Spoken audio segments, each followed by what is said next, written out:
flight of the orbital Discovery, and the shuttle has cleared the tower.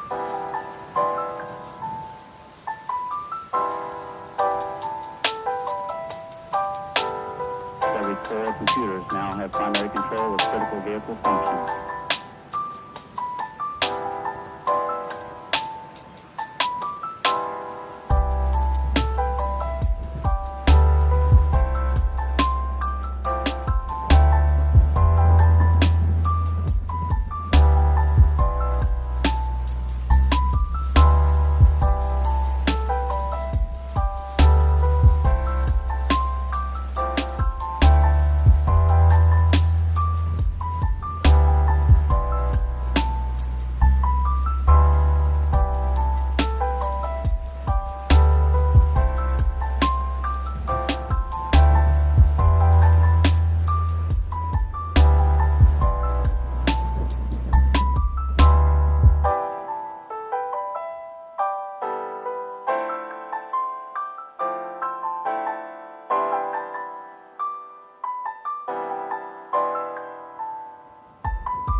resources.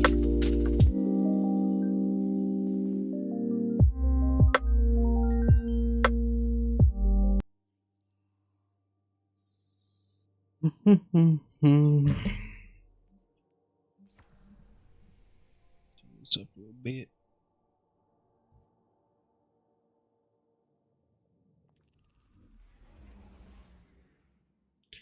Oh, I still have Vanguard stuff I can do.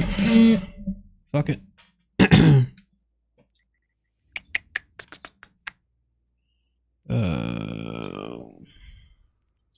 Guess I can go back to here.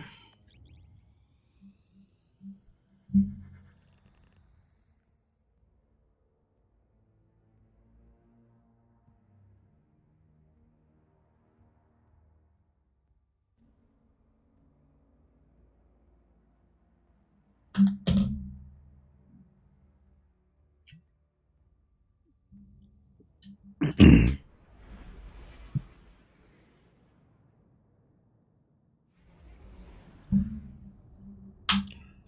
I really don't know why I'm not getting any notifications on my phone.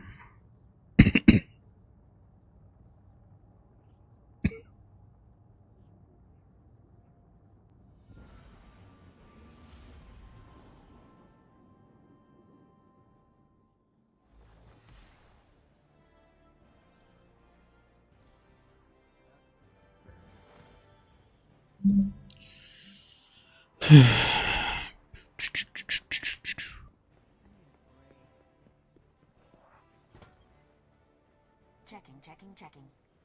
Pissed me off seeing that Checking. Right. title.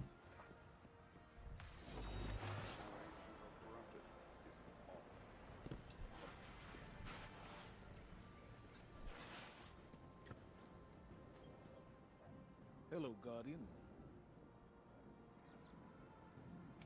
A prepared soldier is a victorious soldier.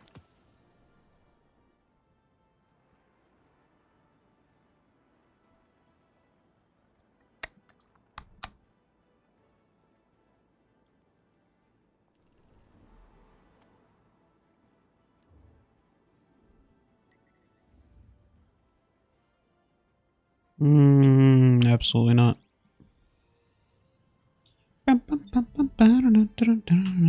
Play some music or something.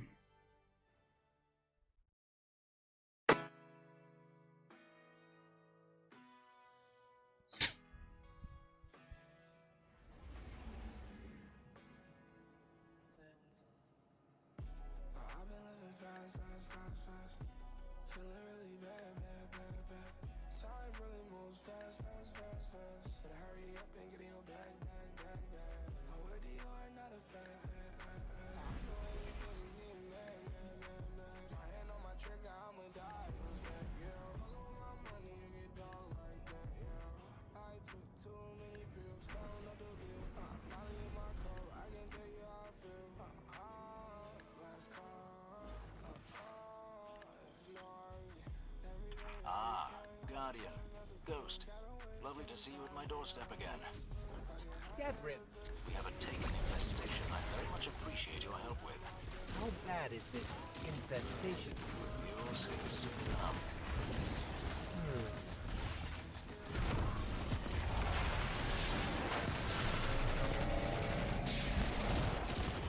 Oh.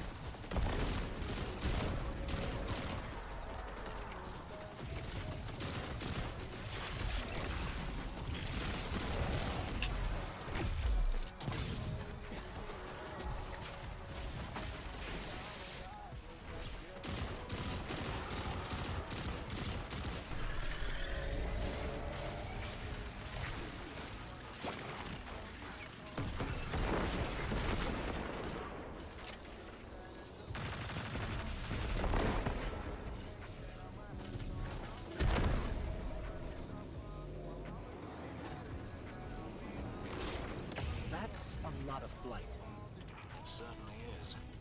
We're trying something new, courtesy of our Cabal allies.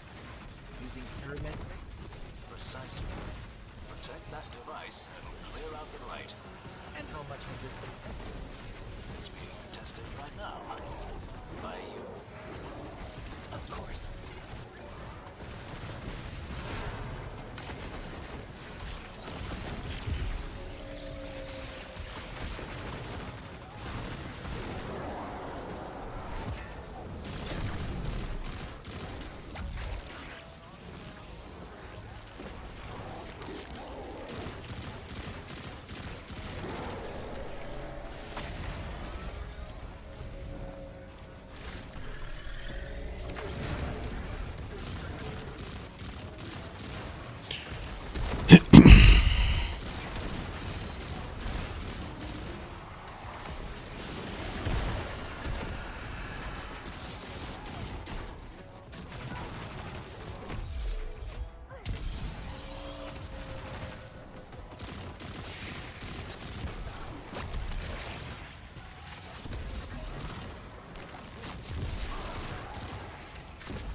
Let me go fast, fast, fast.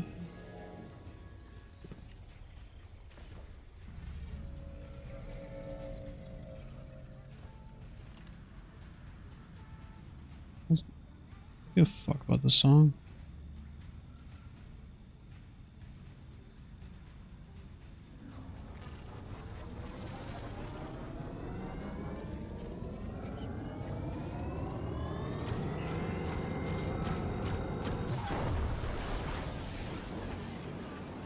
It's actually working.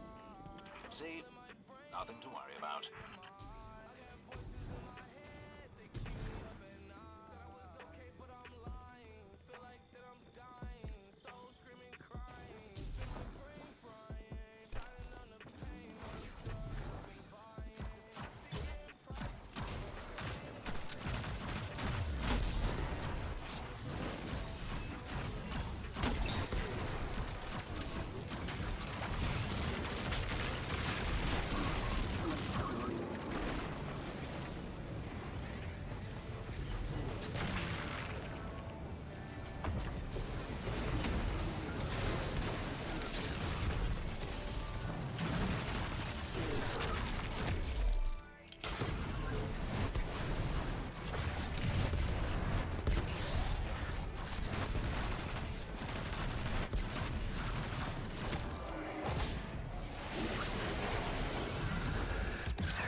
The fuck?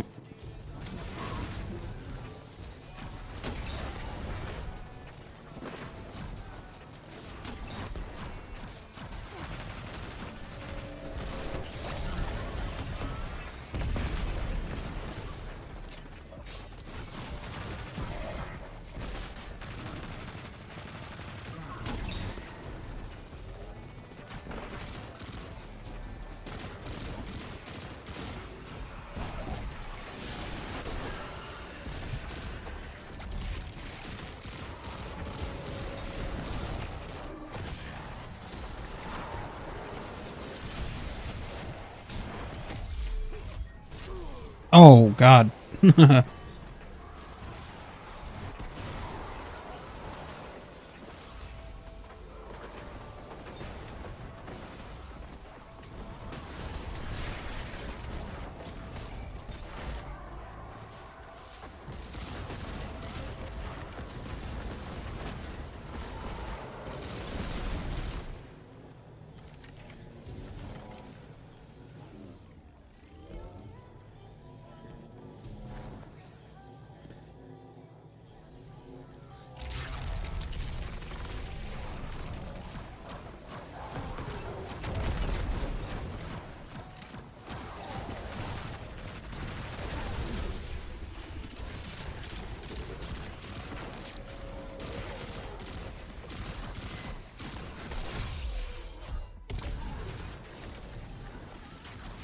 Chimera ahead. When you kick a hornet's nest, surely one of them is bound to be a bit bigger than the rest. Well, that did no damage. Fleshy with tentacles? Damn near haven't seen a hornet recently. Right. Well, out it goes.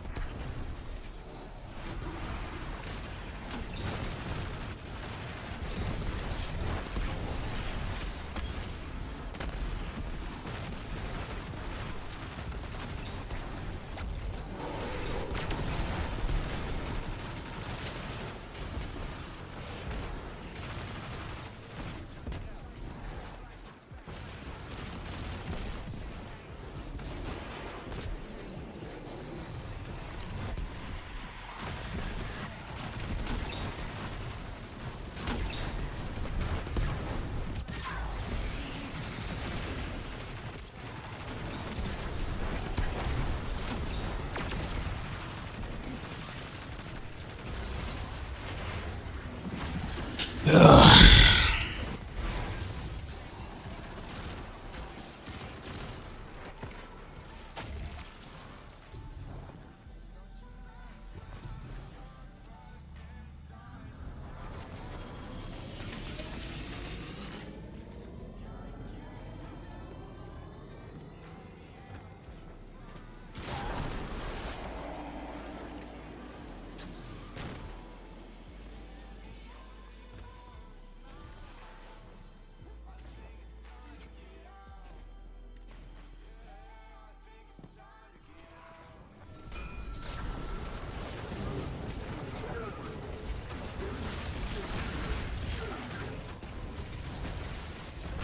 God damn.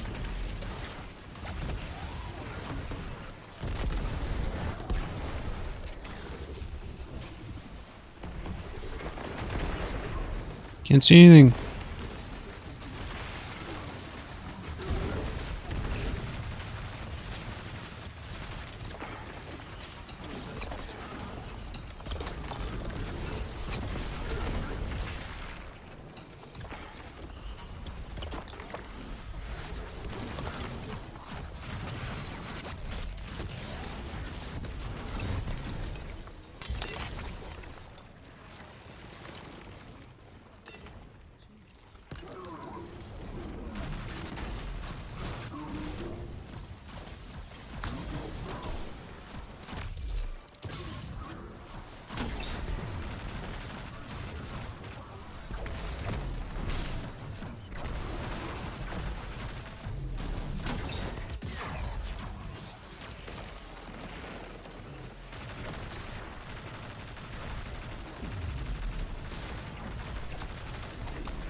God, can I stop getting knocked around? Fuck.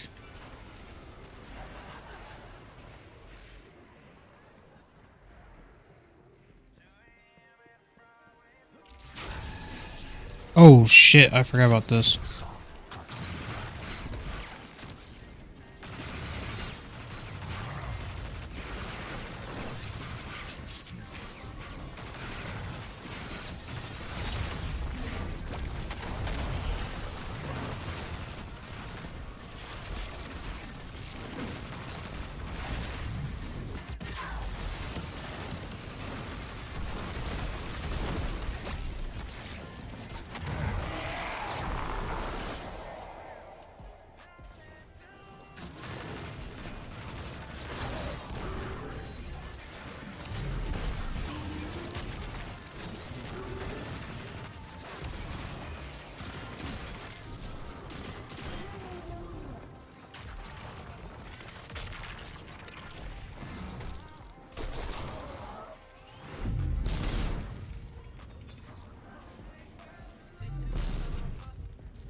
Oh, I killed myself. Damn it.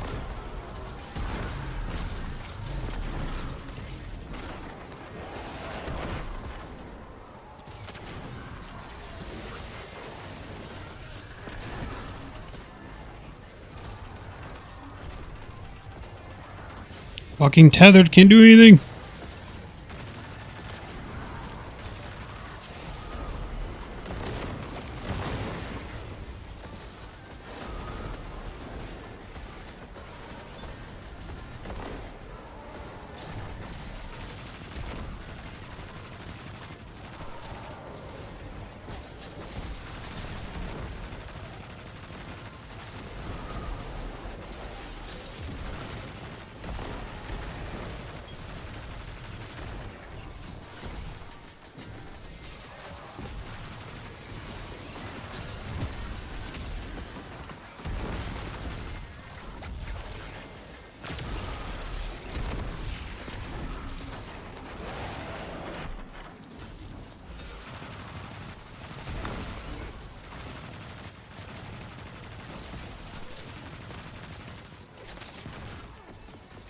Nope, can't finish him. Hey. The last of them. Guardian, you have my thanks. Especially for continuing to keep the EDZ safe amongst all the hubbub going on so far from home. Home is where the taken are, eh?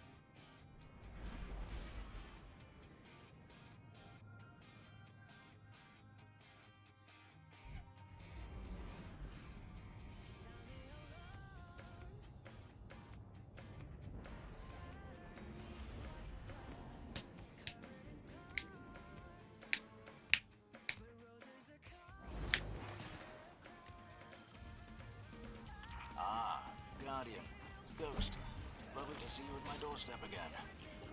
We have a take infestation I very much appreciate your help with. How bad is this infestation? You'll see soon enough.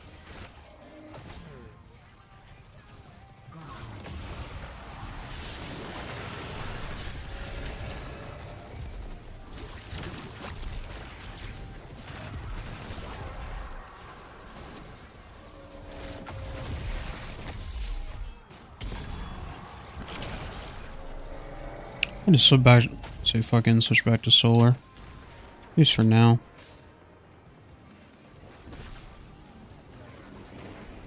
That's a lot of blight. It certainly is. We're trying something new, courtesy of our Cabal allies. Using pyramid. Precisely. Protect that device and clear out the blight. And how much has this been tested? It's being tested right now. By you.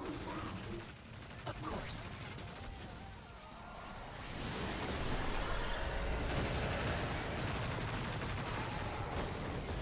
Oh god.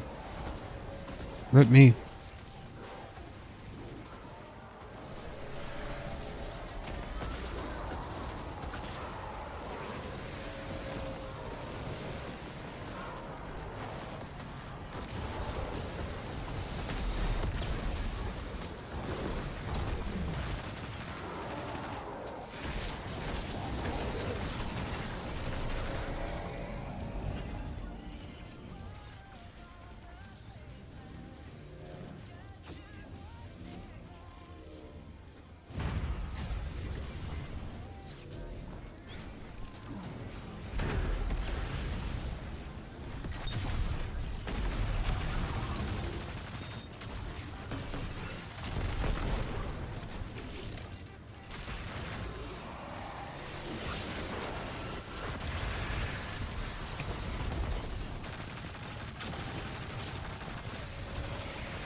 actually working. See? Nothing to worry about.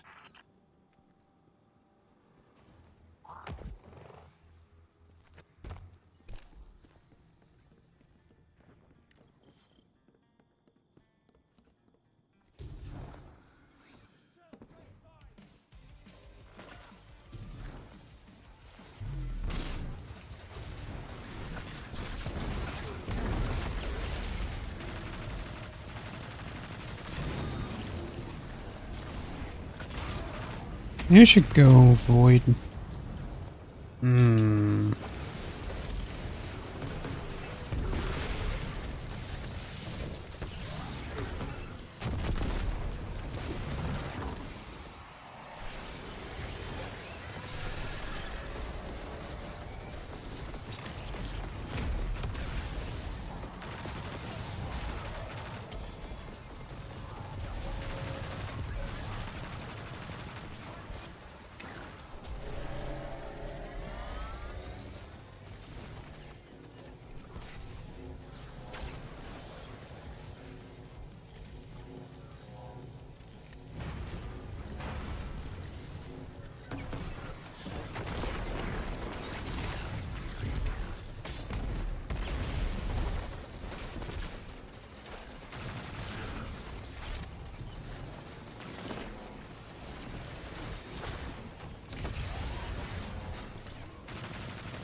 Chimera ahead. When you kick a hornet's nest, surely one of them is bound to be a bit bigger than the rest. And fleshy with tentacles? Devrim, have you seen a hornet recently? Right. Well, out it goes.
Don't die.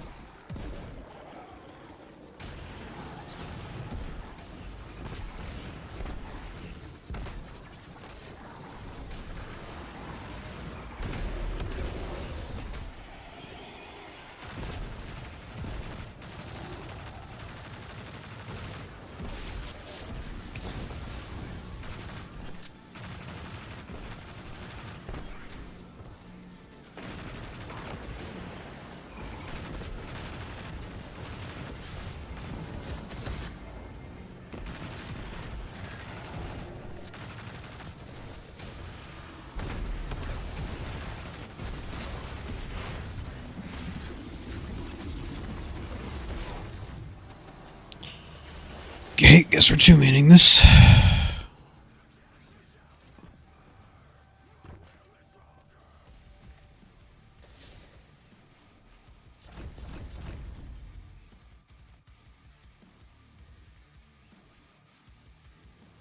Hey, I gotta complete the run first.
Damn it.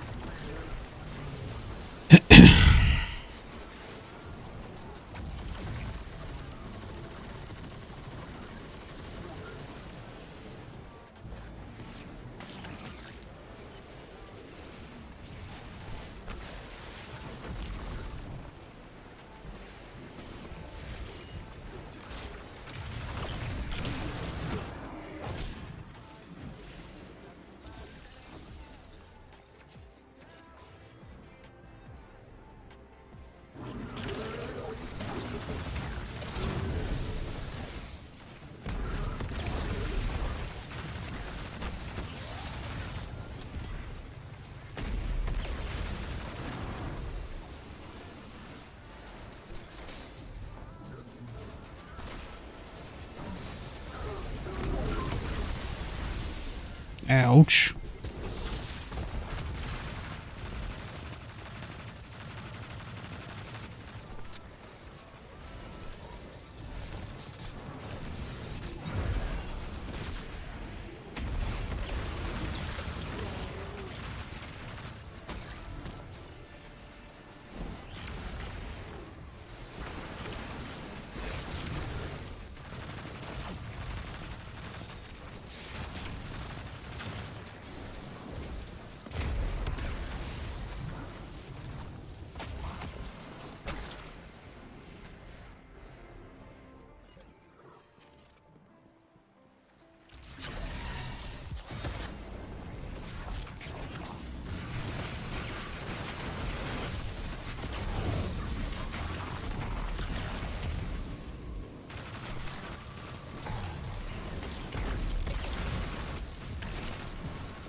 I don't know what the world record is of killing a Tormentor.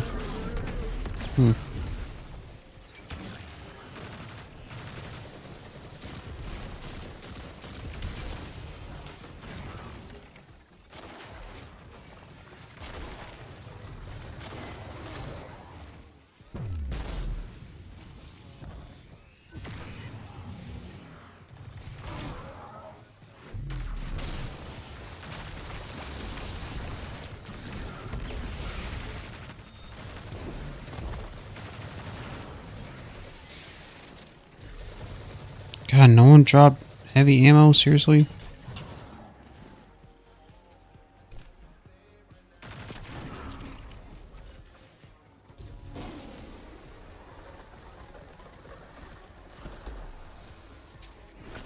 Oh, God.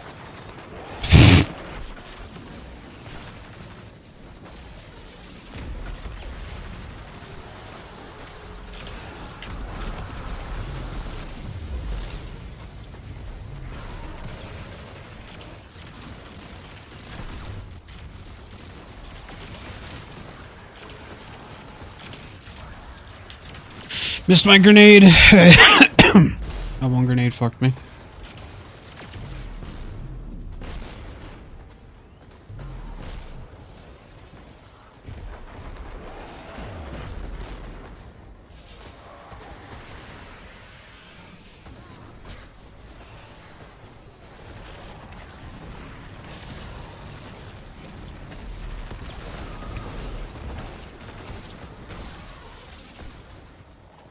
Knocked me off the map, you bitch.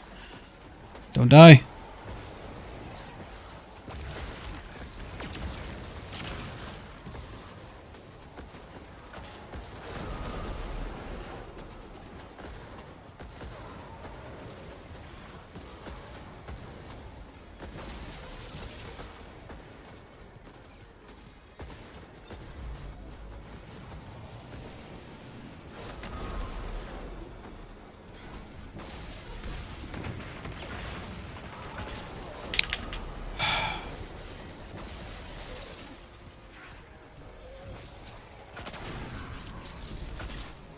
That was my bad.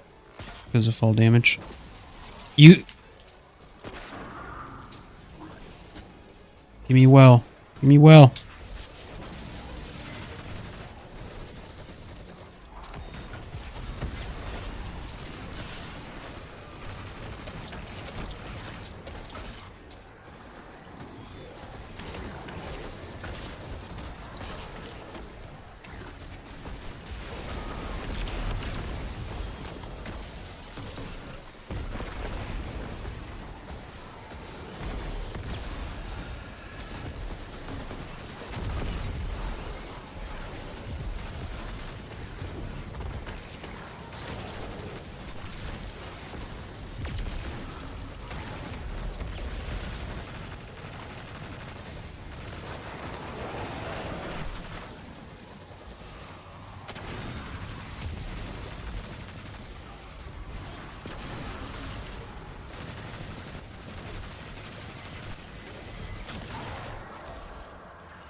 Holy shit, that was annoying.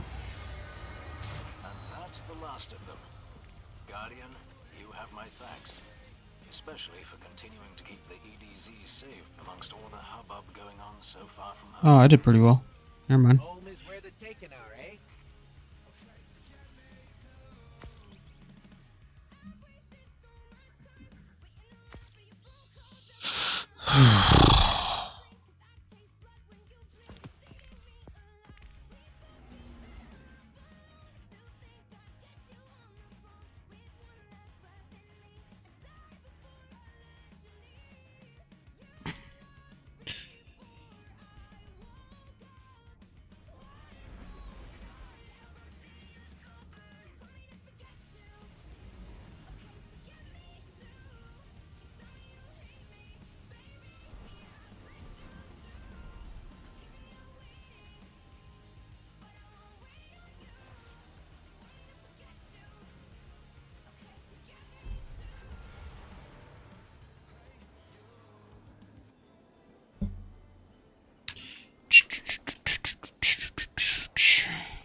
checking. Done.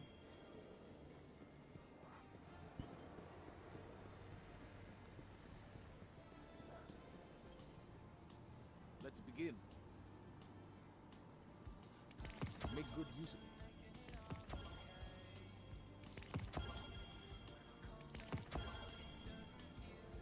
What's the latest report on Sebathin's brood?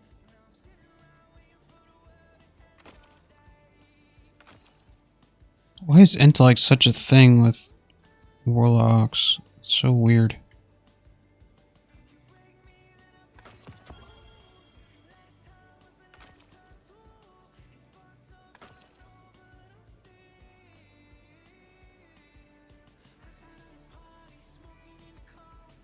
The city is depending on its guardian, now more than ever.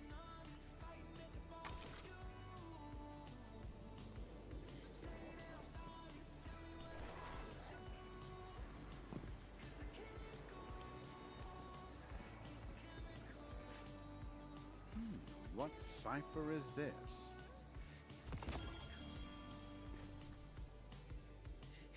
Trash.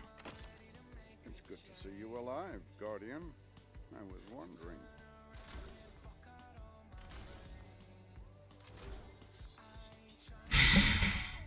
Ooh.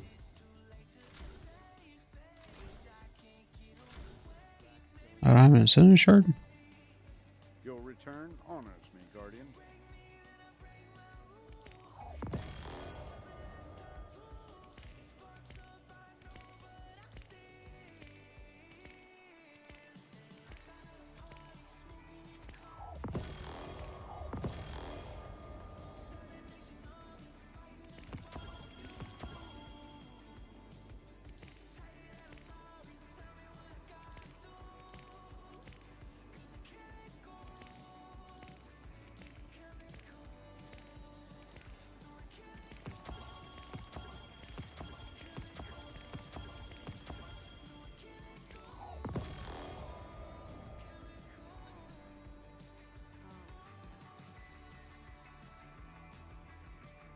Oh.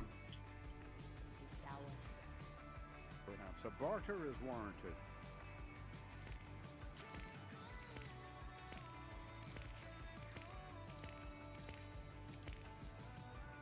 Why can't I just hold A?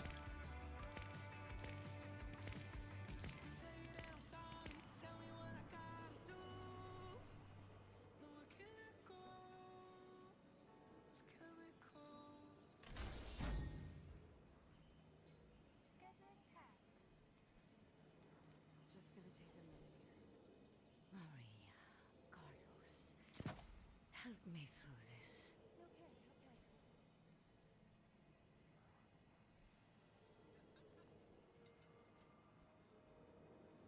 Decryption can break your heart sometimes. Okay, let's look up some builds while we're wait.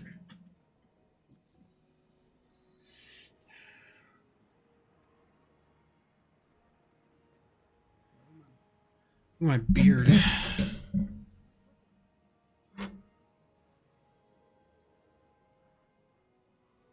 never thought I'd live to see the darkness return.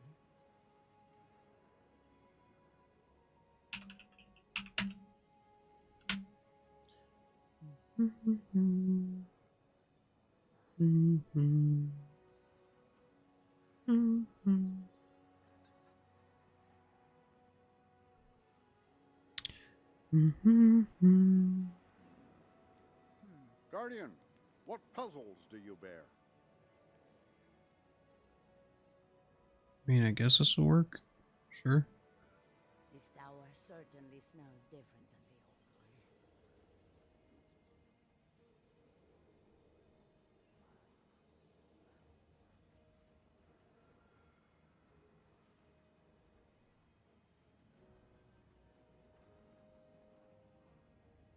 one. Let's do this. I'm stupid. Hang on. God, I'm an idiot.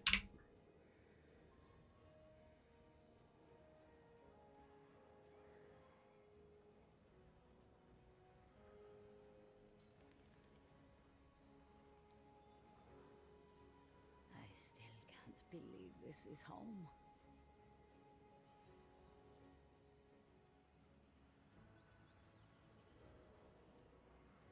Speak to me not of the darkness. Just do I like want no this. part. Or how do I? Oh, okay.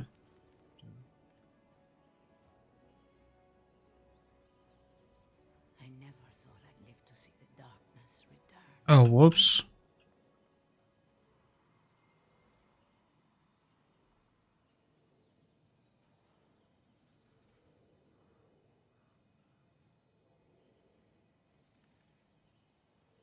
There, now I don't have to fucking full screen this shit. Let's do like best build for season 21. Destiny Warlock.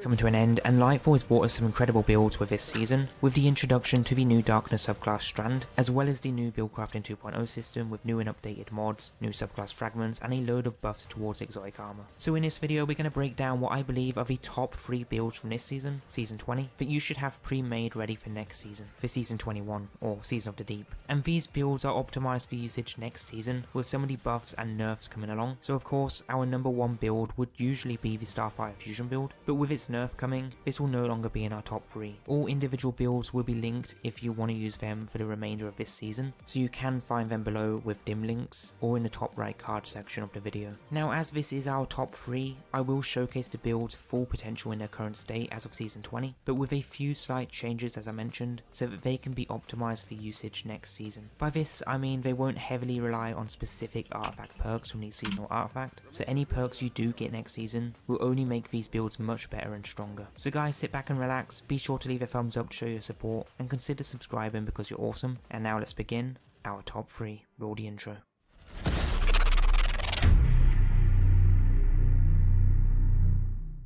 Now firstly, I will mention that the full playlist of all builds from season 20 are linked down below, so if you want a good build to use right now for the remainder of this season, then that playlist will have your back. So feel free to check it out when you get a chance, because you might just find your new favourite build. But next week and onwards, we will be starting our new season.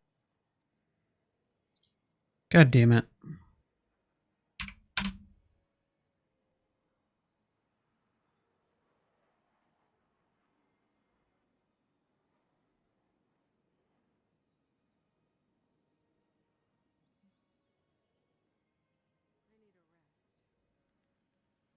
Remain vigilant, Guardian. We may never quite be as safe as we think. 21 build playlist, which will have all the latest builds coming out updated for Season of the Deep, with all the new buffs and changes, as well as the new artifact perks, so keep an eye out here on the channel for that, so that you don't miss out on the latest builds. Now with our top 3 builds here, I will point out what I think are the best builds so far for each class, and give you my mod recommendations that you should use for next season. So this is sort of like a base template, and then next season you can use new mods and artifact perks, and then go ahead and apply them to make those builds even stronger than they already are. So first up, in 3rd place, we have the Warlock Solar Sunbracer build.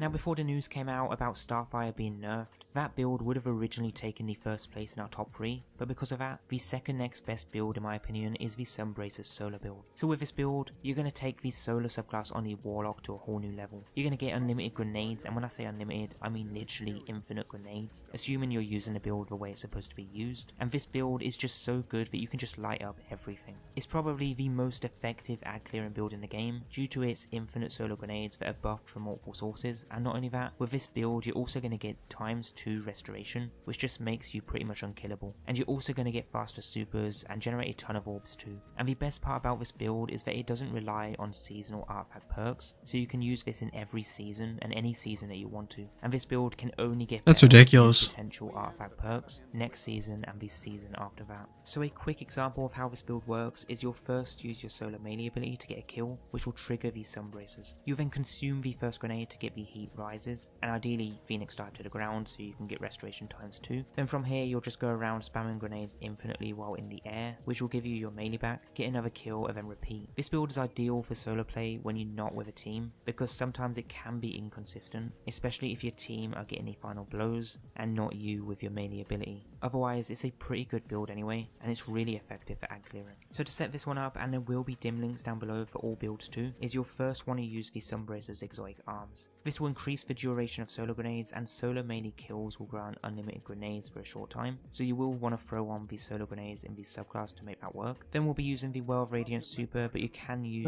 either, it doesn't really matter. I just prefer the Well in general. Then for the class ability, you want the Phoenix Dive. This is so that we can get restoration ×2 and the Cure. The Celestial Fire melee, again you can use either, but sometimes they can be inconsistent if the Scorch effect gets the final blow and not the melee ability itself. Otherwise aspects we have are going to be Touch of Flame to improve our solo grenades, and Heat Rises to get infinite melees while getting kills in the air, and then our restoration effects while using our class ability with Heat Rises active. As for the fragments, we have Ember of Empyrean so that we can get longer lasting effects, Ember of Singeing so our class ability recharges faster when we scorch enemies, Ember of Resolve so we get health on every grenade kill, and then Ember of Solace so our radiant and restoration effects last longer. As for mods, we have Ashes to Assets in the helmet with a Dynamo for faster supers, in the arms we have a Firepower to spawn orbs, and Momentum Transfer to get melee energy when causing damage with our grenades. Chest armor we have our damage resist mods, legs we have a bunch of cooldown mods, and then in the class we have again more cooldown mods using Distribution and Bomber. Now despite this being an infinite grenades build, I would still run 100 discipline and ideally recovery as your focus stats, mostly because on a rare chance that you do mess up and lose your abilities, having some grenades thrown is better than none at all, and overall it just helps the build flow a lot better. Either run 100 discipline or 100 strength. This is what the mod screen looks like if you want to directly copy it, but as I say, there are dim links down below anyway as well.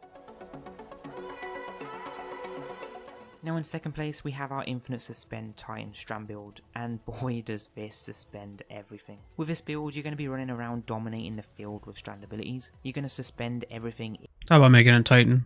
But I don't care about Titan. Hunter Void, okay. We'll keep that in mind.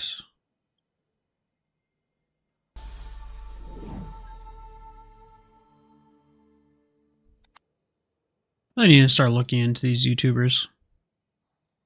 What is up guys, it's your boy Shocked Cacus, and today we're going to be discussing the fact that Arc and Arc builds specifically are going to be absolutely busted in only a couple of days when Season of the Deep launches. You should seriously consider hopping onto Destiny 2 and putting together some Arc builds, and we're going to be showcasing some in this video to enter into the new season with an absolutely massive head start. And guys, this is all by design. Every season, Bungie features a few select elements, and they pump up the power of those elements with artifact perks. I think you could definitely argue that in Season of Defiance, right, Void was busted. I mean, the fact that you could pick up an Orb of Power and instantly get volatile rounds for your Void weapons, and then if you got kills with those Void weapons, you got heavy ammo generated from you. It was so insane that people who were running like solar and strand builds were still using Void weapons to get those benefits. So again, next season, they seem to be doing the same thing with Arc. Let's go over the new seasonal artifact perks that will affect Arc builds. So first of all, we do have authorized mods for Arc, which means Arc mods that affect Arc weapons, you know, siphons and surges are going to have a significant energy cost reduction. After that, we have electric armor. Stay amplified longer while your Arc subclass is equipped. Doesn't sound too insane right now, but as we go over more of these perks, that's a very good one. We also have Thunderous Retort. Grants bonus Arc super damage if cast while critically wounded or while amplified, lasts until the end of the super activation. Now, after that, we do have Amped Up, gain damage resistance while amplified. So combined with electric armor, that's going to be nutty. Now, moving on from there, we have Shock and Awe. Arc Final Blows, while you're amplified, summon a burst of lightning that damages and jolts targets. And then lastly, guys, we have Lightning Strikes twice after throwing an Arc Grenade, gain increased Arc Grenade recharge for a short time, and Arc Final Blows extend the duration of this benefit. So remember, you can literally put all of those Arc mods on at the same time, be getting every single one of those benefits. So let's go over a build for each different class that you can put together to gain insane benefits from those mods. First of all, for the Titan, we're going to be a striker. Now, normally you would go with Thunder Crash. However, Fists of Havoc, as you can see, is getting a significant buff next season, so it's probably worth trying out. Now, last time this was meta, everyone was rocking Storm Grenades. However, it still resulted in one of, if not the, most powerful as well. From there, let's talk about the Warlock. And first of all, when it comes to your selection of a super, you actually have multiple buffs affecting this decision.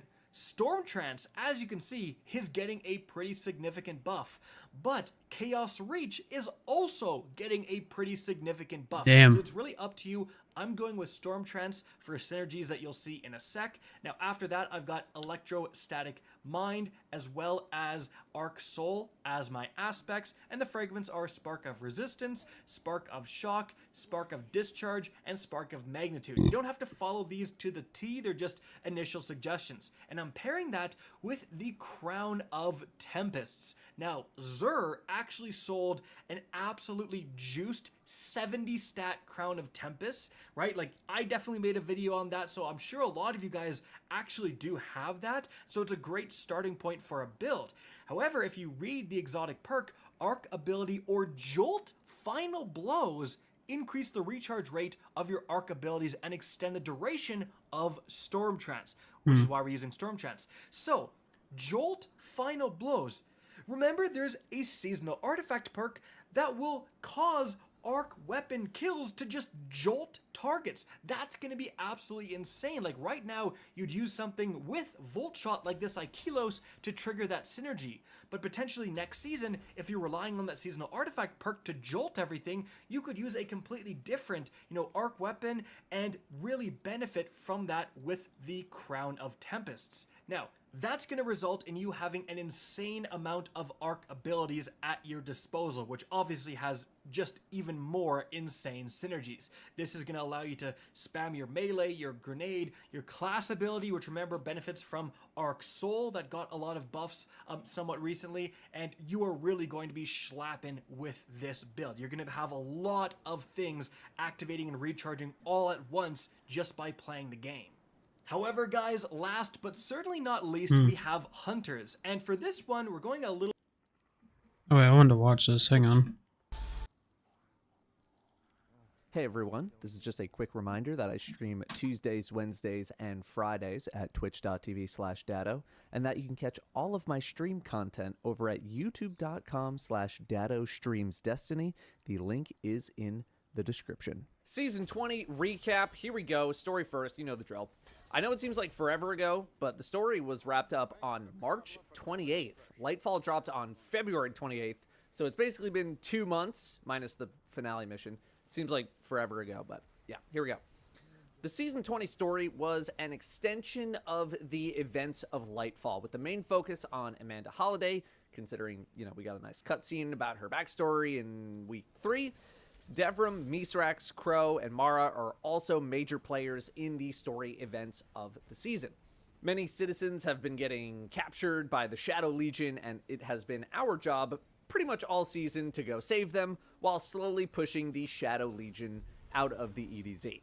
While most of the season pretty much consisted of go save people, the most eventful week of the season was week 4, where you go on a mission to, yes, save more people.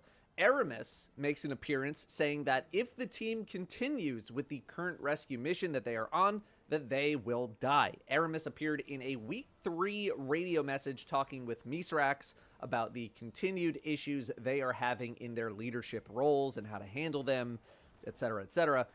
Misrax knows that Aramis is telling the truth about their potential fates, but Amanda continues on anyway.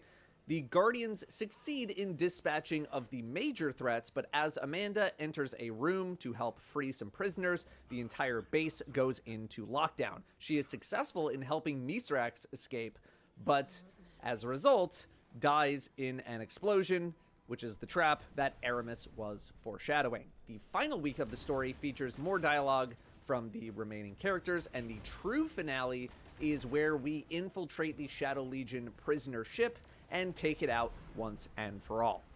This season's story arc was pretty short, only lasting about 5 weeks as opposed to the usual 7 or 8, but that is again likely due to the launch of the new expansion, and seasons that launch with an expansion tend to have a much shorter story. As for the big ticket story moment of the season, I didn't feel great about how Amanda Holiday went down, literally went down. She's been a character for such a long time, and to have her just go out in an explosion that we had a feeling was a trap to begin with just felt sad, not deserved. I'm not sure the words that I'm looking for here. I don't want to say disappointing, but that's kind of how I felt. If we were going to kill off her character, I would have much rather seen her go down swinging versus just getting blown up from a thing that she probably should have never been a part of in the first place. Like, why are non-Guardians even engaging in these kinds of missions in the first place? We are literal superheroes that come back to life.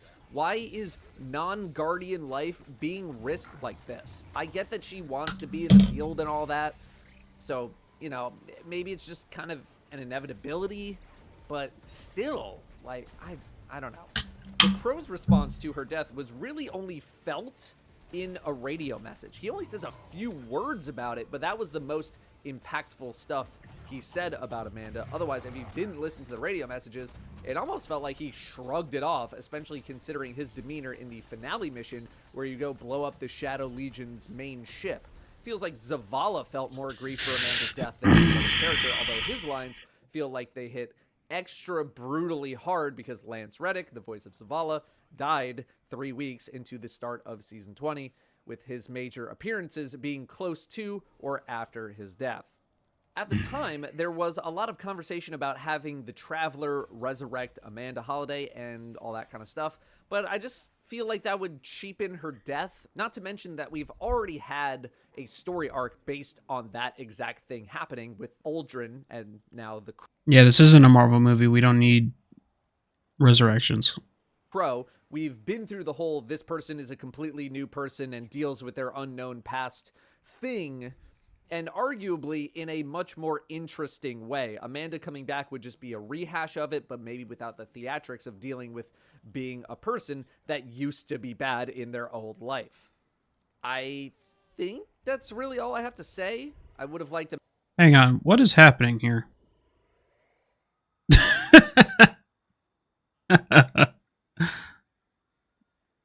Jesus. What? The whole swarm of people who want to be on this emote. See if anyone else has it.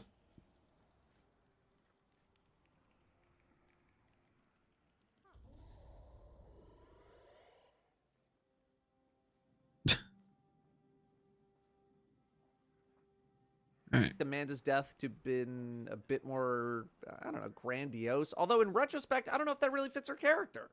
It just felt weak. Like, that's how she goes down just because she's stubborn and wanted to go on this mission? I know a lot about being stubborn. I'm not that stubborn. Otherwise, I think it was pretty fine. I did appreciate the tone of the season much more than I did the tone of Lightfall, though. Devram's a solid character. Amanda's pretty good. So that's where some of the redemption kind of comes. I mean, it's probably because they made comedy characters in a serious moment. Through for how I feel about the story. Tonally, I felt pretty good about it. Let's move on to the seasonal activity, Defiant Battlegrounds. I thought these were mostly pretty good. Really solid enemy density in all of them, although the one that started in the farm feels a little bit slow at the start with all the, ball throwing you had to do. Some of the most fun combat rooms in the game are in these battlegrounds, so I really did enjoy that. One thing I did not enjoy was the whole blind well mechanic where you had to stay in a certain zone or continuously come back to the safety zone. And if you were outside the zone for too long... I'm going to be completely honest. I'm probably not going to watch the rest of this because I didn't play the campaign stuff. So, I'm saving... Here's some final thoughts. For higher highs or lower lows. This is because the feedback that seasons were getting too predictable came at a time where Bungie had already wrapped work on multiple seasons, and that the earliest they'd be able to actually do something about this feedback is in Season 22 and 23. There might be some small things in Season 21, but I'm not really counting on Season 21 being dramatically different from Season 20 in terms of the offerings. One thing I am interested in seeing the effect of is the lack of pinnacle cap increase. For myself, going back to the pinnacle cap is usually about a 2 to 3 week thing that I do on my streams, which usually ends up being around 20 to 40 hours to get all of my characters back up to the cap. That is time that no longer needs to be spent on leveling, but that is also time that I now no longer need to spend on the game at all, really. This is an example of literally just ripping leveling out of the game, but it not being replaced with anything in terms of progression, maybe save for Guardian ranks. Very interested to see the results of this experiment, as I imagine Bungie is working on potential prototypes of progression that do not involve leveling every single season. I guess we'll see. I think that's everything for the season. Again, more of a recap than my thoughts, really, because my thoughts have not changed in quite a long time when it comes to seasonal content. This was very much within the threshold of a season's worth of content, within the threshold of my expectations for a season. So I guess we'll just see what's going on in Season 21 and beyond. Thank you very much for watching. I'll see you next time. Yeah.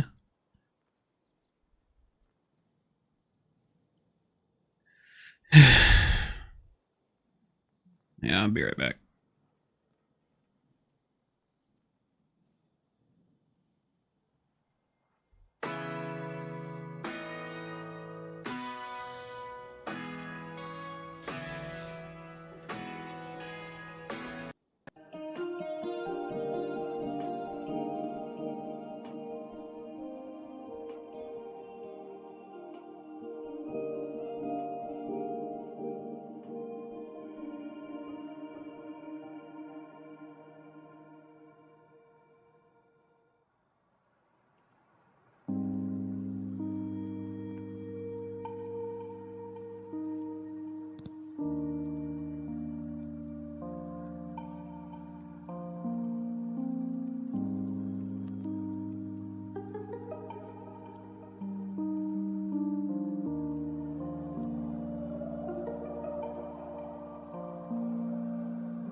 Hello.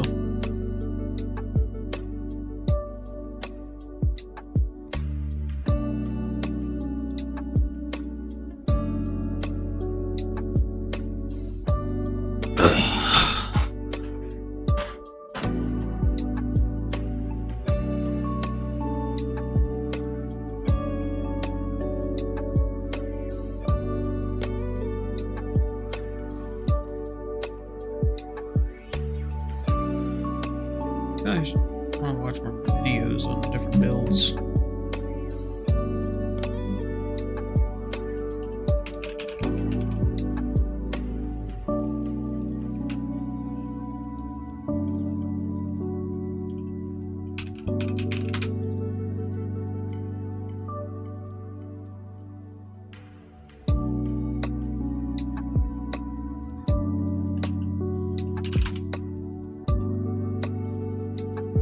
Bungie is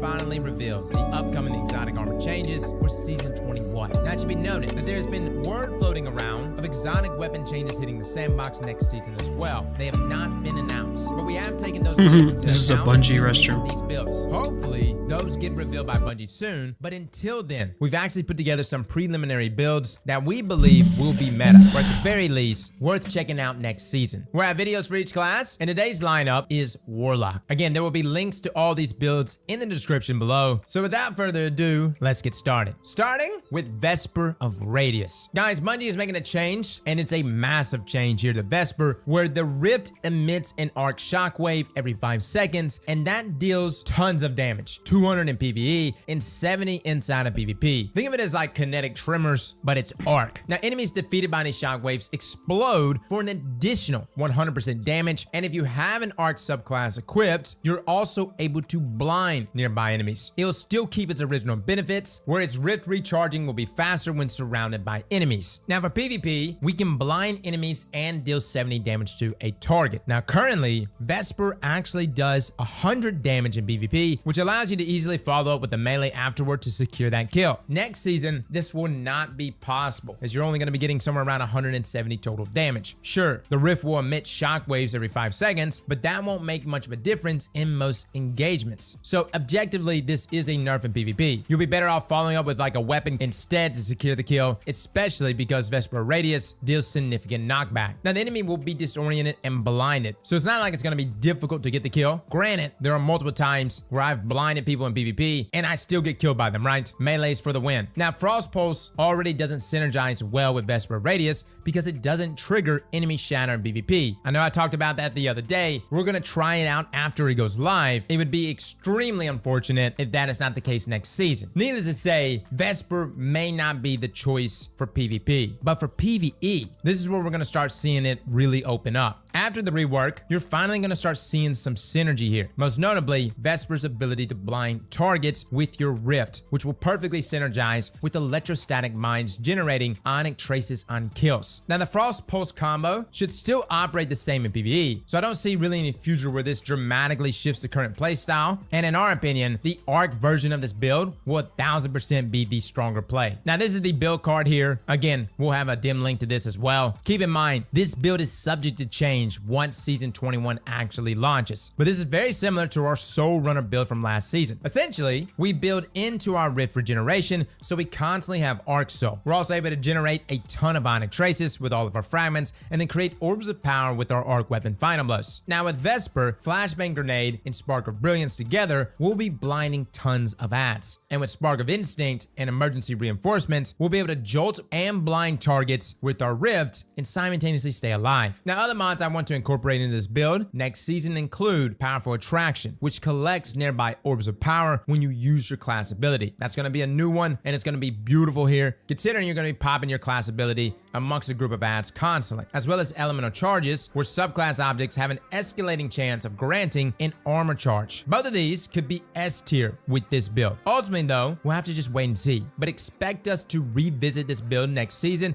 and before we do, you have the opportunity here to go ahead and take this and run with it. Now moving on to Mantle of Battle Harmony. Now the change to this is that weapon bonus damage will be changed to a tier 4 when super is fully charged, increasing damage bonus in PvE from 20% to 25%, and reducing the damage bonus from 15% to 6% in PvP. Now, it will no longer stack with Surge Leg armor mods, which seems to be the theme with pretty much every exotic armor change, but it does provide a larger bonus than what you would get out of 3 Surge mods. Now, the damage bonus only applies to weapons that matches your subclass damage type, and now stacks with Empowering Rift and other similar damage bonuses, as well as extended base duration of this bonus from 6 seconds to now 10 seconds in PvE, and 3 seconds to 5 seconds inside of PvP. Now, we've already made a number of builds in the past with Mantle of Battle Harmony, one of those being our Cold Heart from last season, but there's so many weapons you can pair here, as long as it's matching your subclass. Now, the biggest change, in my opinion, is the ability to stack with Empowering Rift and similar buffs, which it couldn't do before. This means you can use it with Empowering Rift, Radiant, or Well of Radiance. That combined with a plethora of great solo weapons like Tommy's Matchbook, Polaris Lance, Sunshot, Merciless, Gallahorn, the list goes on, guys. Mantle of Battle Harmony is going to be nasty, especially for our solo subclasses. Now granted, you may not be running solo next season, and really it depends on the active surges, so we're just gonna have to wait and see. But this is one of our build cards. Spoiler alert, it's gonna include Tommy's Matchbook, and yes, I'm gonna talk about what was leaked about Tommy. There is a suspected leak that Tommy will be receiving a buff next season. Now, we've mentioned this in a previous video, but we didn't give details to what exactly is being buffed. Essentially, essentially, it will be able to apply Scorch, which is huge. This build is going to take full advantage of that, with the ability to trigger ignitions after applying Scorch, defeating our class ability, refreshing Healing Grenade 2 times restoration. You're going to be able to completely negate Tommy's Matchbook burn damage. Now, this combined with Radiance and the damage bonus provided by Men of Battle Harmony means we'll be getting our super very quickly and have massive damage on top of that. And essentially all of our mods here in this build are going to be contributing to faster grenade recharge so that we're never without healing. And we've already tested this build in Master Law sectors, and it holds its own even now, under-leveled without the buffs. Again, we're going to revisit this next season in its perfected form. And even though we have the likes of Actium War Rig, which of course we're going to be talking about, the fact of the matter is, Man of Battle Harmony giving you that 25% buff. Now next, Chromatic Fire. I never thought a day would come, guys, where Chromatic Fire would be the meta. But let me just say, this exotic is going to be deadly in both PvP and inside of PvE. They're increasing the radius and damage of the explosion created by precision kinetic takedowns. Now the explosion also applies a status effect to targets damaged by it, depending on which subclass you have equipped, Blind being Arc, Scorch being Solar, Slow being Stasis, Sever being Strand, and Weaken being Void. Now immediately, the weapon we were thinking of for this was Outbreak Perfected. Chromatic Fire is already a great exotic with a number of different kinetic primaries, Outbreak Perfected being one of those. Due to the fact that it has Seven Nanites, you're creating those on precision kills. Now it's going to be even better because you're going to be creating Seven Nanites and having that super explosion that's going to synergize with your subclass. Now we're pairing this with Void, as you see here from the build card, and we're going to get into why. Running Void every precision kill will weaken nearby targets, and that weaken effect will amplify the damage of the nanites you just spawned in, dealing more damage, and then spawning orbs of power thanks to Echo of Harvest. Now one exotic we also think that would be very good here, that being Wishender, which we recommend for all in-game content. Wishender has anti-barrier, but where it lacks is in its ad clearing capabilities. It's not bad, it's just kind of slow. It's Wait, why does this Don't get bow me wrong, have... but This bow is running... Wait, that's weird. I thought bows this season were for overcharge or whatever. Or yeah, it's overcharge, right?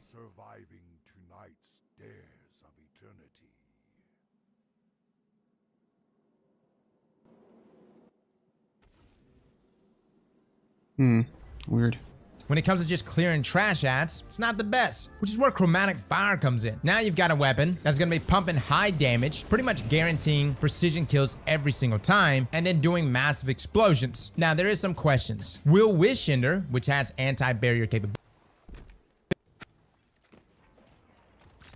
so Bungie just released all of our artifact perks, and it looks like things are really lining up for Void weapons this season. We actually think the burns for this season are going to rotate between Void and Arc, and Strand being, of course, the seasonal surge. Now, within our artifact itself, there are so many ways to generate Void breaches, then allowing those Void breaches to cause weakening, provide overshields, and even create more breaches when picked up. All of this simply requiring us just to use a Void weapon. Then you've got your Arc theme perks. These are pushing more of an aggressive playstyle, which is actually Arc's forte. You've got a perk that keeps you amplifying for longer periods of time, perks for increased Arc super damage, a perk for damage resistance while amplified, and a perk that will cause lightning bursts and jolts on every Arc final blow while amplified. Now moving on to Strand, it really feels like Bungie wants Strand to complement Arc and Void in Season 21. Two of the Strand artifact perks focus on giving your Strand weapons unraveling rounds and increasing the damage of unravel. Then you have Conductive Cosmic Needle, which combines Arc, Void, and Strand all together into one perk, where targets affected by Strand debuffs takes more damage from Arc and Void abilities, and Unravel is a Strand debuff, meaning a really good play next season will be running either an Arc or Void subclass, but still pairing it with a Strand weapon. With that being said though, today, guys, we're going to go over some weapons that I highly recommend.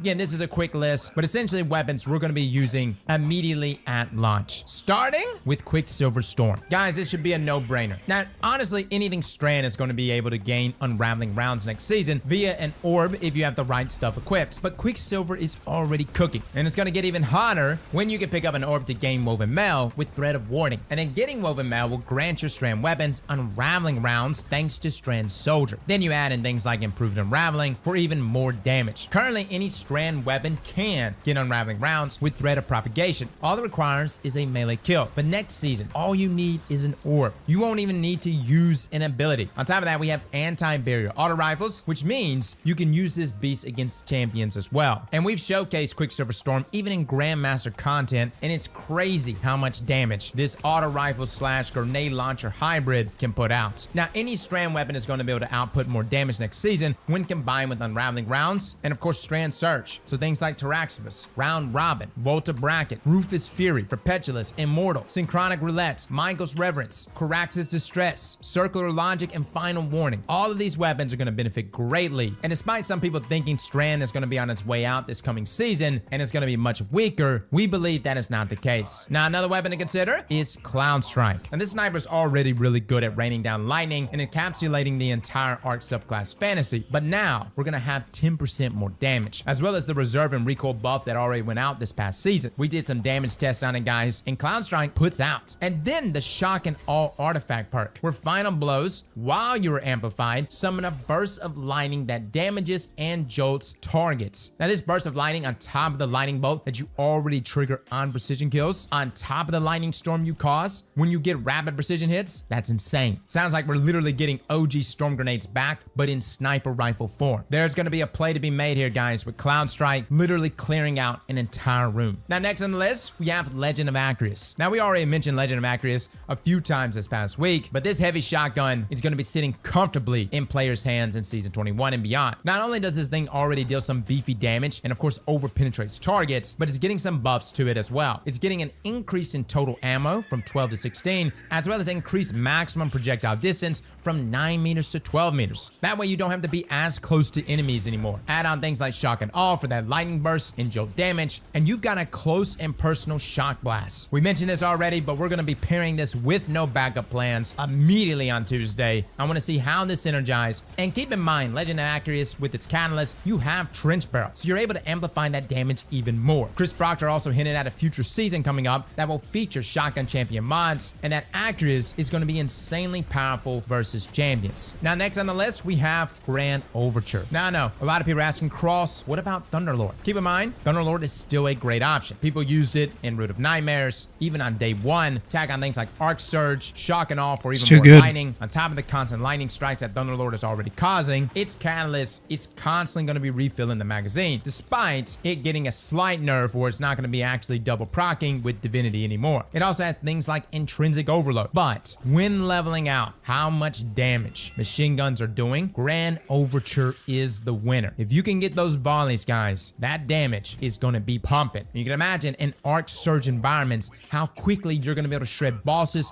or even champions with a single blast of Grand Overture. Matter of fact, you won't even need a full blast to take out champs with Grand Overture. I know its base form is shite, and clearly Thunderlord is the winner when comparing machine gun form to machine gun. But when you have that volley of Grand Overture combined with our Arc 3.0 subclass and artifact mods, that machine gun is only going to get nastier. Next, we have World Line Zero. Now, we're mentioning this one solely because of the changes it's receiving, combined with the fact that arc perks do exist next season. The sprinting heavy attack will now be able to chain into itself once. It's seeing its sword guard energy costs from each sprinty heavy attack reduced from 100% to now 50%, and each individual sprinty heavy attack is getting an 8.3% damage increase. Now, it's a good chance World Line Zero is not exactly going to be meta, but we bring this one up because, yes, for speedrunners, we think World Line Zero is going to be back. On top of that, Bungie has been giving hints of a future buff to swords in the next season, meaning we're going to be seeing massive overhauls to how swords perform, and World Line Zero may actually be at the top of the list there. Now, all Arc exotic weapons that are really going to be very good this season that are also going to be working with our artifact mods include Cold Heart for Overload Trace Rifle. And by the way, Cold Heart has intrinsic target lock. It literally amplifies the damage the longer you remain on target. Wrist Runner, arguably one of the best weapons in the game, as it gives you arc damage resist, plus you'll get the damage resist while amplified due to the artifact perk. Believe me, guys, Wrist Runner is still a force to be reckoned with. I still remember Garden of Salvation day one, seeing folks using Wrist Runner to stay alive due to that damage resist. But the chaining capabilities that Wrist Runner brings to the table is very good. We also have Trinity Ghoul, Symmetry, Delicate Tomb. There's a few other options, of course, but those are the ones we're very much focused on in the exotic portion. Now, as far as legendary arc weapons, weapons. You've got Ikelos. Slap on Volt Shot, that one's a no-brainer. And you could double up on the Jolt with Shock and Awe. Brigand's Law also has Volt Shot, which we'll dip into that. Forbearance, arguably one of the best weapons in the game. And the only reason why I have not been using Forbearance is because we haven't had Arc Surge. But it is such a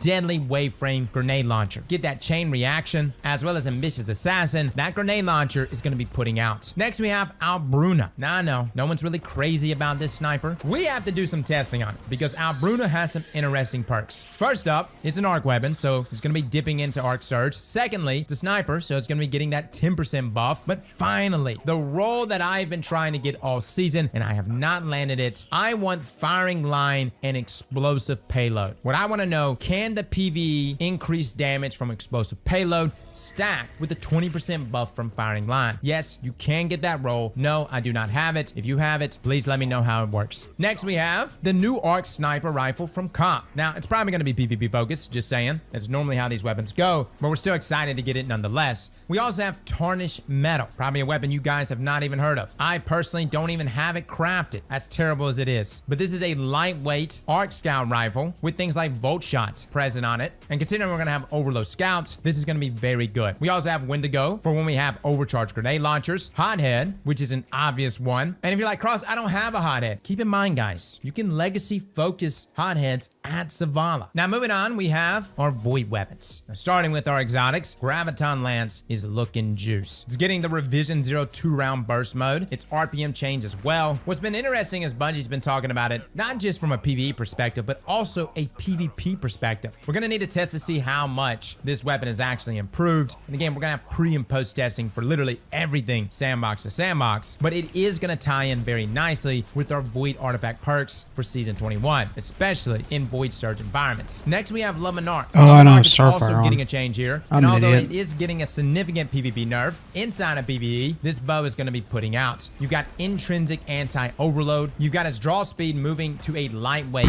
draw speed, meaning more DPS. And combined with things like our Void artifact perks and Void Surge, everything is pointing to Luminarch getting a net buff inside of PvE, despite the nerf inside of PvP. We're excited to see how that plays out. And finally, we have Wave Splitter. Guys, we have made so many videos on Wave Splitter, the volatile explosions, the shredding of champions. Considering we're literally going to have Trace Rifle artifact mods and a Void Surge environment, Overload Wave Splitter is going to be disgusting. Now, some legendary Void weapons that are going to be very good include things like Tidal and Funnel Web, Exalted Truth, which I know it's a Trials hand cannon, but it comes with Repulsor Brace, which grants you an overshield on Void debuff kills. Pair this with Unto the Breach to create a Void Breach on debuff kills, giving you an overshield every time. And Protective Breach will give you a Void overshield as well, or at least refresh your existing overshield on Void Breach pickups. And we're also going to have Unstoppable Hand Cannon this coming season. Next, we have Enigma, as well as the Ecliptic Distaff Glaives. Now, both are good glaives, and they will pair with Unstoppable Glaive next season. Ecliptic Distaff even has destabilizing rounds. Overall, though, I will say glaives have really fallen off for me in my builds since the Synthesep nerf. But yes, you can definitely utilize this, and the ammo conservation is really good with most glaives. Next, we have Doom of Chelkis. This is a craftable Void Scout rifle from Kingsfall,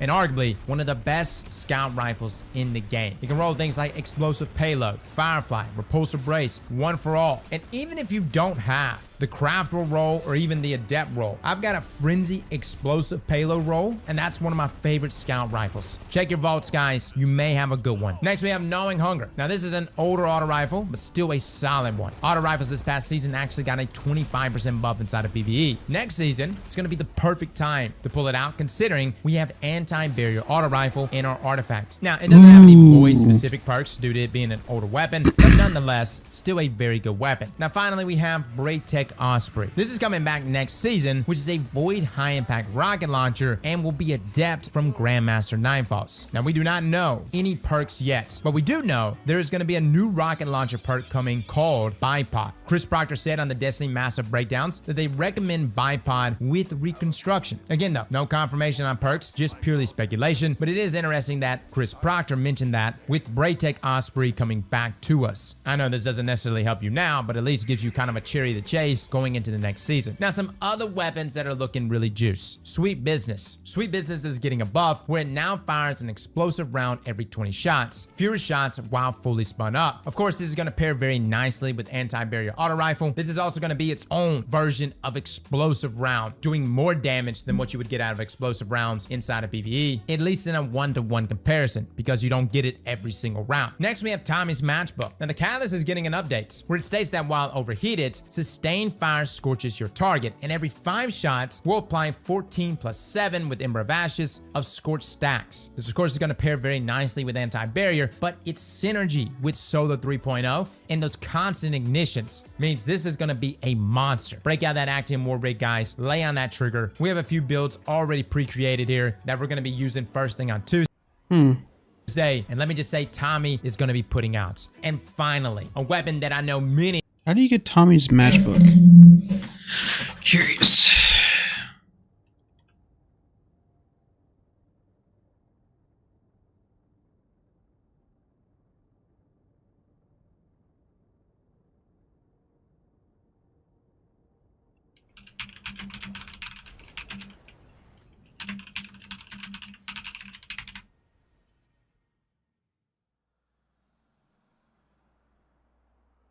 From an unstable physical plane, pitching through the paraversal froth, it's dares of eternity.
Oh, I was gonna look that up. To get Tommy's Matchbook.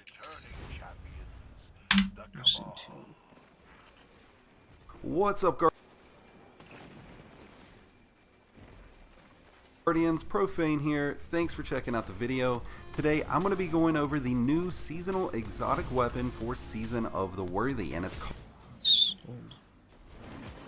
This is Tommy's Matchbook, an exotic solar auto rifle that was introduced during the Season of the Worthy through the Season Pass. Since its debut, it has been Season Pass? Are you serious? Consistence. So this exotic's perk is a double-edged sword. By firing this weapon for an extended period of time, you will receive a burn damage applied to yourself, in exchange for a 99% increase in weapon damage. Why Bungie didn't just full send to 100? I have zero idea. While veterans did steer somewhat clear of this auto rifle, this was the very first exotic for a lot of new lights, since this was during the time frame that Destiny 2 went free to play. A lot of people had no idea what they were doing, so all they saw was that yellow equated to the best, bringing a lot of LFGs to a weird area where they were straight up auto rifling a raid boss. But speaking of free, did you know that subscribing is also free, and highly advised by your local doctors, of course? By simply clicking that button, it will apply 10 seconds of restoration to you, making Tommy's Matchbook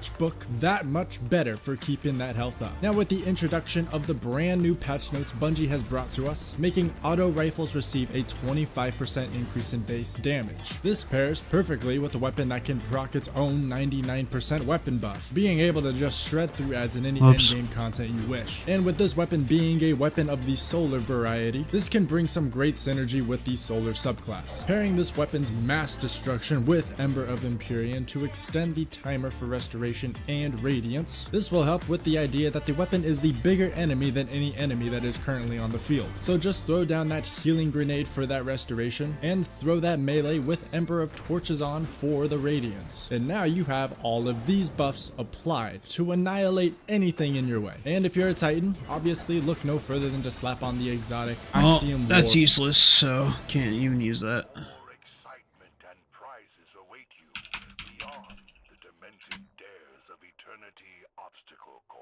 To any Guardians listening, this is Deputy Commander Sloan requesting emergency support. Shit's loud as fuck. What's up guys, Houndish here, and today we're breaking down the weekly reset for Destiny 2 this coming Tuesday, 23rd of May. And of course this week will mark the launch of Season of the Deep, so as we head out of Season 20, Guardian Games will come to a close, and I suppose nobody will especially mind that since it's new season time. And so with the reset video, we'll break down what you need to know for the launch of the new season, as well as some of the content changes, and especially those which relate to the typical weekly reset flow. And that includes new content like the dungeon launch, but also the season calendar as we understand it. Basic quality of life stuff, including the new artifact and a few other things. Plus we'll cover the weekly nightfall, the featured activities and raid challenges. And there are some other key bits of content to prep for the launch in the video. And so, as always, I hope you find the video useful today. Now though, as we get into the Destiny content for the launch of Season of the Deep this week, initially we should talk about the release schedule. So on Tuesday, May 23rd, Destiny will get update 710. And so at 7 AM Pacific time, maintenance is scheduled to begin. Then at 8:15 AM, D2 will be brought offline, so that's a couple of hours before the weekly reset time. And the game should be coming back online at 10 AM Pacific, and that's 6 PM in the UK, and update 710 will be playable on all platforms and regions. But of course, we can expect some server queues before we're able to actually get into the game, especially with a lot of players jumping back in. Main thing to remember is that I hit myself. before the season kicks off, the game will be going offline. So keep that in mind if you're doing any prep immediately before the launch of the season. And then to talk about some of the new content that we'll be getting in that first week, initially, we are getting a new dungeon. And this will kick off on week 1, so it opens at 10 AM Pacific on Friday, May 26th. So at the daily reset, we'll be able to jump into that new dungeon and check it out. Of course, Bungie haven't revealed any specific details about it yet, but stands to reason that this dungeon will be featured on the returning destination Titan.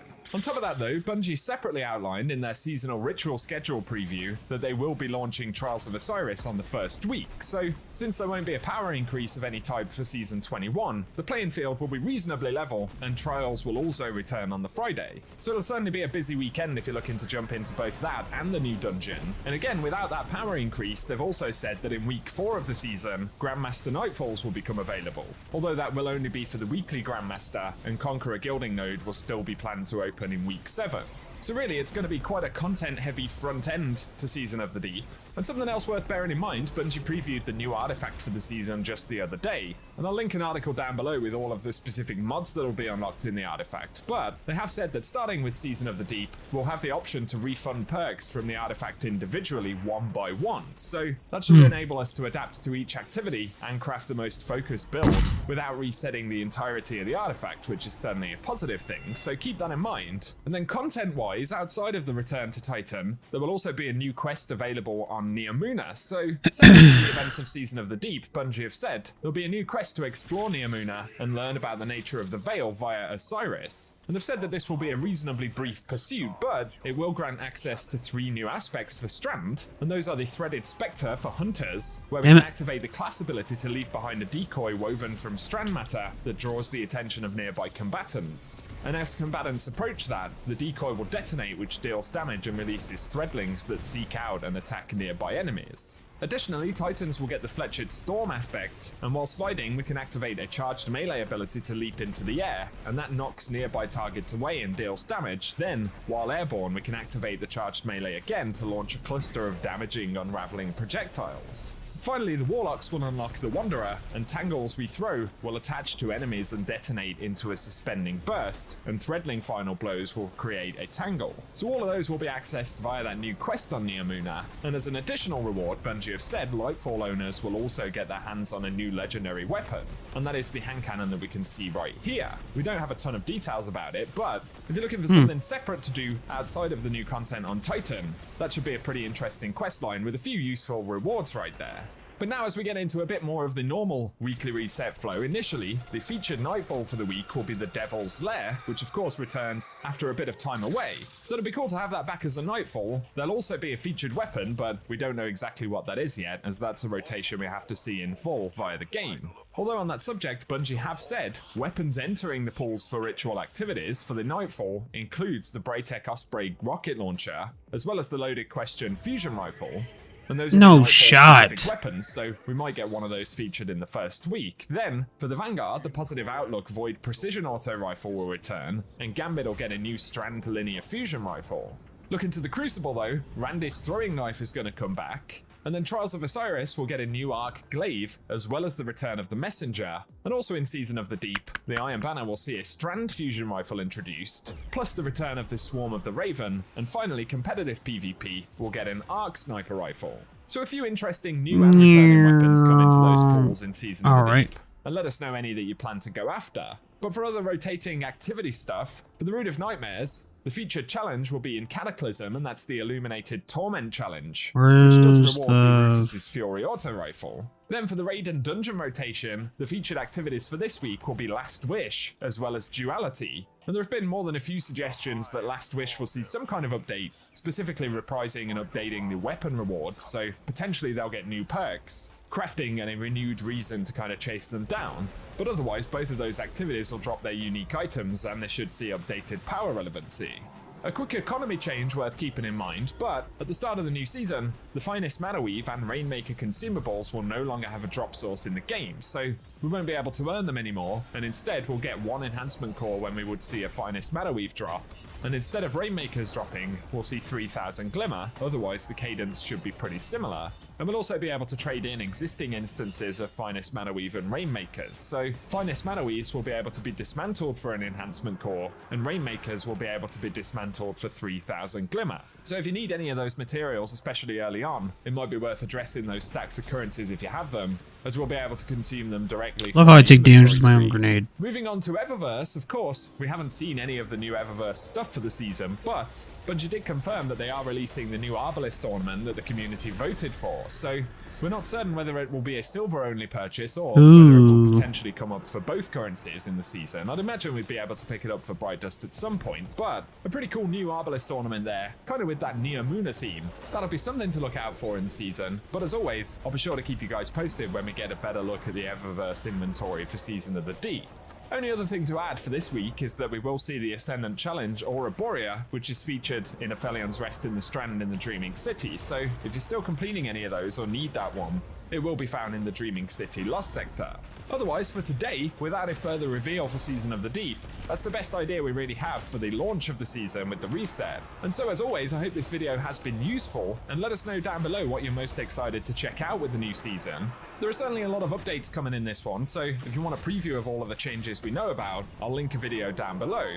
And for today, as always, kick his shit in. Appreciate you guys tuning in. If you've enjoyed this one, a rating really does help us out. Plus, if you're new to the channel, definitely get subscribed, as we'll have a lot of new content to speak about in the coming weeks. Otherwise though, thank you guys for tuning in, and whatever you get up to, I hope you have an awesome day.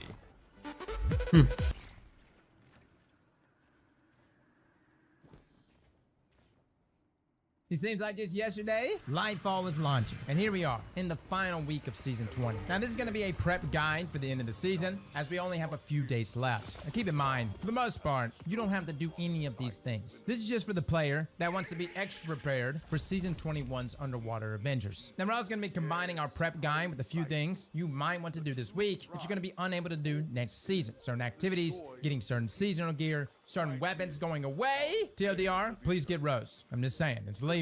Not trying to hit you with FOMO, but you know. First off though, let's get on how to prepare for next week's season launch. The big thing is of course bounty preparation. Usually you want to start bounty hoarding a few weeks before the launch of a new season, but if you haven't started yet, that's okay. There's still time to grind a lot. And for my folks that are trying to get the jump there on XP, this of course matters. Unlocking artifact mods, getting access to more rank ups in the season pass, and there are some great rewards in the season pass, especially in this upcoming season, most notably harmonizers, which will allow us to tune weapons next season. But with that being said, said, the bounty prep guide video that we made a while back is still relevant to this day. That video goes over everything about bounties in detail, so you know which bounties you want to grab and which ones you want to straight up ignore. To ensure you get the best bang for your buck though, when it comes to XP gains, the short of it is just to prioritize weekly bounties, which these are the sources here: Shohan, Eris Morn, and Elector of Enchantment, Starhorse, Hawthorne, Varix, Petra, and Nimbus. Now keep in mind, these bounties are substantially more experienced. So if you want to prioritize any of the bounties, hit the weeklies first and then worry about the dailies if you're just trying to reach maximum cap of bounties that you can hold. And if you're like, Cross, but we're in the final week here. Listen, yes, we are. However, considering the resources you have there that you can pick up bounties from, this is a possible 54 bounties you can hold across 3 different characters, giving you a huge chunk of experience at the beginning of next season. And in the process, you can be picking up daily bounties at these vendors as you're doing the weekly ones and just kill 2 birds with 1 stone. Now, the other vendors that have daily bounties as well, if you need to grab more, is Drifter, Zavala, Shax, or even the Gunsmith. And these bounties are great if you're hitting any of the playlist activities. Now, there are a lot of different apps you can utilize to actually see which bounties you can grab and of course track. The Destiny Companion app lets you grab bounties directly from your phone. This is super easy, guys, and I highly advise taking advantage of this. This way you don't have to travel directly to these sources to pick up these bounties. There's also a website called DestinyRecipes.com, which is a fantastic site that will literally track all the bounties that you have and which ones you have left to complete. And they have this pre-season checklist system that you can follow. All you have to do is just link your account and boom, you're good, guys. You've got your own personal pre-season checklist of bounties to prep before next week. Now, what you don't want to store is repeatable bounties. Keep in mind, the XP that you get from weeklies are ginormous. Clan bounties are also very, very good. And then the daily bounties. But the weekly bounties are the smallest amount of experience, and we highly advise just not holding those. You also don't want to hold any seasonal bounties or Guardian game bounties, as these have a chance of going away. So make sure you turn those in before Tuesday or they'll likely vanish. Now, when you log in next season, one of the biggest ways you can help yourself is by applying the Blinding Light Ghost mod. This gives you a 12% XP bonus for all sources, and that adds up when you cash in so many bounties. Another way is to make sure you have someone on your fire team who's already leveled up a bit, because you can increase your XP through that fire team XP unlock in the season pass. This is a stacking bonus on top of your ghost mod, and normally one person has to sacrifice their gains, right? Like one person has to go turn in their bounties and reach those season pass unlocks, and then you can join on them. We do have a Discord, guys. I personally wait for somebody to cash in their bounties, reach those unlocks, and then I join on them and cash in my bounties. And normally in this process, like, we're all joining up on the same people, cash in our bounties. You can join up on me if you want, if you happen to be in stream. All that I ask, just like with anything we do, when you join up, and we'll even drop our join code on our stream, when you join up to turn in your bounties, you have to pass that on to the next person, especially if you have the rank up, right? If you reach those rank ups, make sure you let someone else, at least one other person, join up on you so they can cash in their bounties. This is how we're able to hopscotch our way up the season pass, and we share it. So just jump in, turn in your bounties, and then bounce like an asshole. So again, grab those weekly bounties for each character along with the dailies to knock out as many as you can before the end of this week. Utilize the companion app and Destiny recipes, and don't store seasonal, repeatable, or Guardian game bounties, and this is going to give you a good head start for Season the D. Now, I do want to point out that power and pinnacle caps for next season are not changing. So if you're already at the 1810 pinnacle cap, guys, you're good. Don't worry about it. There'll be no need to grind power next season. Those numbers are remaining the same. However, let's talk about items and currencies. We're finally saying goodbye to the finest Matter Weave and Rainmaker consumables. Starting in Season 21, these items will no longer drop from any source in the game. In any instance where players would have received a finest Matter Weave, they will now receive 1 enhancement core instead. And whenever players would have gotten a drop of a Rainmaker, they will now get 3,000 Glimmer. Furthermore, all existing instances of these items in player inventories can be consumed to directly grant their associated materials. So again, I repeat, all existing instances of finest Matter Weave can be dismantled for 1 enhancement core each, and all existing instances of Rainmaker can be dismantled for 3,000 Glimmer. So you have a ton of these stacked up, like lots of us do. Those will actually be a good source of enhancement cores and glimmers over the course of Season 21. There's also a change made recently that altered the amount of glimmer gains from public events. So stocking up on glimmer is a lot easier, especially if you're hitting heroic public events. You can get anywhere from like 3,300 to 4,600 glimmer from a single normal public event to up to 12,500 glimmer from heroic public events. So knock a few of these out and you're good. Now you also want to stock up on ascendant alloys for enhanced weapon crafting. Now this is honestly the resource that I'm constantly grinding for, because we like to craft every weapon in the game. These can be attained though from Witch Queen or Lightfall weekly story missions. Now for this week, that status, the downfall mission, and the last chance mission. Now, the higher the difficulty, this results in the higher chance of alloys dropping. Personally, because we like to do this almost on autopilot, we actually just pull people from the stream and do master well springs. Do like a couple hour runs, you join up, we get some ascendant alloy drops. We are going to be doing that tomorrow and Friday, and actually Friday before reset and before trials. No, during that time frame, you're not going to reach the cap of 10 there for ascendant alloys, but you'll get a few. And personally, I think master wellspring with a half decent team is really easy to run. So if you're looking to find a team for that, you can come by our Discord or you can come by our stream, and we pull a new team about every 3 to 4 runs. Now, if you're still in need of things like ascendant shards and enhancement prisms, you definitely want to be running the Nightfall this week, although last week was the better option considering it was double loot. However, there is a glitch right now with Lake of Shadows that Cheese Forever just posted. I have not personally done it yet, so we're not 100% certain how easy it is to replicate this, but essentially at the end of the bridge area, if you have things like heat rises or some means of boosting your jump, you can actually hop to the boss room. I know, it's crazy. I didn't even know this existed until Cheese dropped this. We're gonna try replicating it on stream just to see if there's any issues with making this work, although Cheese said that you could still get platinum with this, and you're able to get this done less than 10 minutes, which substantially cuts the time of the strike down, and you get to skip the tormentor part. Either way it goes, there's a reason why we make videos like we did last week for the Glassway strike. When you see a thumbnail that's like, yo, double loot, do this now, take advantage of it, guys, especially the double loot portion. That makes for easy stock up on materials. Now let's go over a few things you want to finish up for this week though. Starting with Guardian games, for all my Titans, you want to make sure you're turning in your medallions. We need to secure victory even for the remaining days. But Cross, we've pretty much already secured victory, and that is exactly how we're gonna lose. And for my Hunters and Warlocks, all you have to do is not play the game. Or if you do play the game, but then go turn medallions in on your Titan class. It's really simple. Now, a huge reason why you do want to bank those medallions is that you can get the Taraxipus or even the Tidal SMG. Personally, the Tidal SMG is one of my favorite SMGs in the game. I know everybody's crazy about Immortal, but in the energy slots, Tidal is very good this year. Now, this is the last week you're going to be able to tame both of these weapons. Taraxipus, although not my favorite weapon inside of PvP, is still a very good strand weapon inside of PvE. We've done weapon reviews on both of these. I'm a fan of both of these. I'm also a hoarder, so yes, of course I'm going to get the God roll just in case we somehow miraculously end up in a 200 round per minute scout rifle meta. If you're interested in the rolls to be chasing on those, feel free to check out our reviews. You also have the champ title going away at the end of the season, so if you want to lock in that, go right ahead. And also for my folks that have not gotten heir apparents, especially my new players or even the catalysts,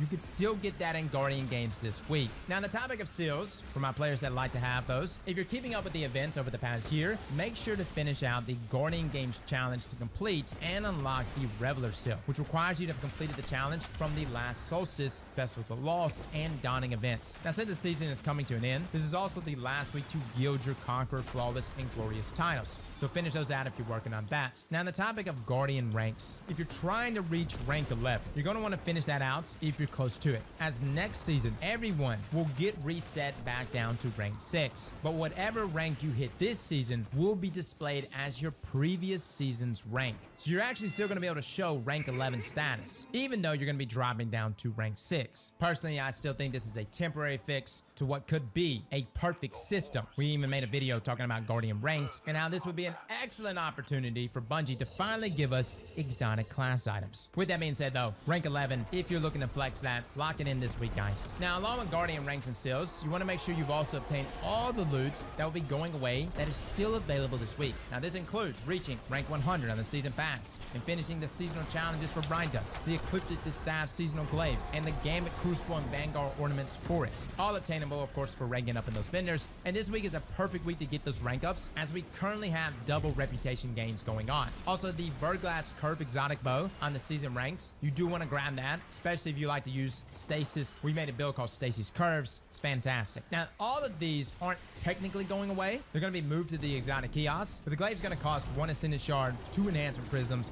100 Legendary Shards, and 75,000 Glimmer. And Verglass Curve will cost 1 Ascendant Shard, 200 Legendary Shards, and 100,000 Glimmer, as well as 1 Exotic Cipher. So keep that in mind, guys. If you're looking to save resources, just knock those things out. Now, the big one, the one that is currently crushing my soul, because after all this time, the God Roll has eluded me. The Rose lightweight hand cannon from competitive is leaving us. This week, you still have an opportunity to get 3 drops, but next season, Rose is being replaced by an ARC sniper rifle as the new competitive reward. And although I'm very excited about the sniper rifle, this is a very sad day for those of us that never got the god roll for Rose. Now, if you're wondering, Cross, what is the god roll? We've actually made a video on this, but the role that I am actually looking for includes rangefinder, moving target, or even perpetual motion. You can even throw rapid in there, or even element of capacitor. There's a lot in that first column that's really, really good.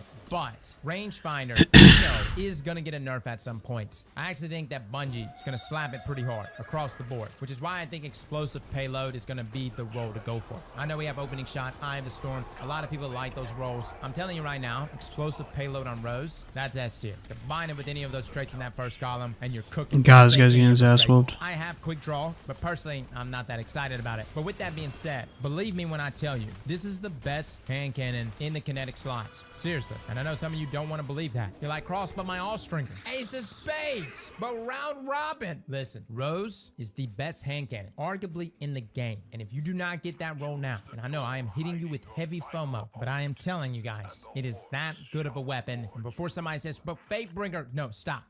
Rose shits on Fatebringer. Even the godliest time-lost Fatebringer roll out there, Rose still shits on it. So for the love of God, comp, I know it's not everyone's favorite playlist by a long shot. Believe me, as someone who is actually grinding to ascend it solo, I question life during that playthrough. However, if you get God roll Rose, it's actually worth all the pain and anguish. On top of that, this is also the last time to get the Ascendant emblem, which you get for, of course, reaching Ascendant in the comp playlist. This emblem will be changing next season. Now, as far as loot that's already unobtainable, or of course being removed from the loot pools, this includes things like Wisdom Rebuke, Hero's Burden, that's leaving or already left the Iron Banner loot pool. The Inquisitor's Shotgun is also going away, which is the Trials Shotgun. That was this past weekend, as well as the Whistler's Whim Bow. Those are leaving the Trials loot pool. Now, this coming up weekend, the Immortal SMG is actually rotating back in. So for my folks that did not get the God Roll Immortal, if you want to get it right before it gets nerfed, by all means, jump on it. We'll be doing trial carries all weekend long, so feel free to come join us. However, I will say this, the Inquisitor's Shotgun and the Whistler's Whim Bow will be available for Legacy focusing next season. Keep in mind, though, not the Adept version. Now, the Mindbender's Ambition, as well as the Malicious Birthright Grenade Launcher are leaving the Nightfall loot pool. These cannot be earned, as currently right now, the Swarm Machine Gun in all its glory is what's dropping from this week's Nightfall.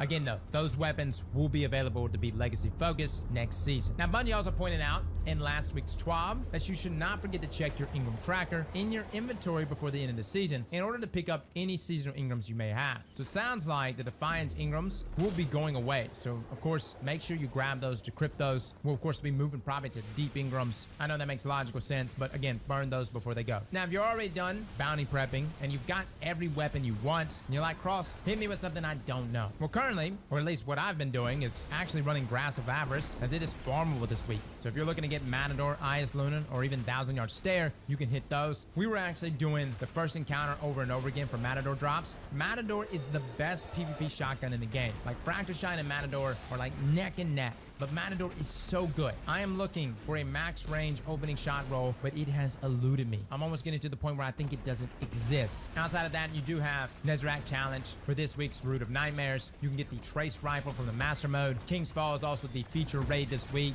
Inspire the Watcher is moving to the Dungeon Rotator next season. So if you want to hit that up right now, guys, this is your last week to do so. Lastly, if you haven't already, we recommend getting the exotic armor that was released with Lightfall. This being Cadmus Ridge, Ambient Leap, Facade, Speedloader Slacks, and even Ballador's Wrath Weavers, as well as Swarmers for Warlock. Guys, pick these up. Be looking at Lost Sector rotations this week. See which ones you need. Some of these I already use all the time. Ballador's is one we're going to be using next season with the Stasis buff. But yeah, pick them up because next season, you're going to be able to focus these exotic armors for more desirable stat rolls. And the other big reason is so that next season when we jump into the Lost Sectors, we won't be getting old exotics, right? We'll be getting the new Season 21 exotic armor pieces right away. Now, you can also get these exotics, and assumedly the new exotics added next season, from the Vex Incursion Zone on the Amuna, as those drop on a knockout system. So guys, that is our prep guide. Keep in mind, you don't have to do any of these things. Some of these you may have already been doing, but play at your own pace. I'm not trying to hit you guys with FOMO, but at the same time, I want you to be aware of what's staying, what's leaving, and the checklist that we ourselves are following. Well, fellas and ladies, thank you all for coming and watching, and as always, slap that like button like your mama told you right. Okay.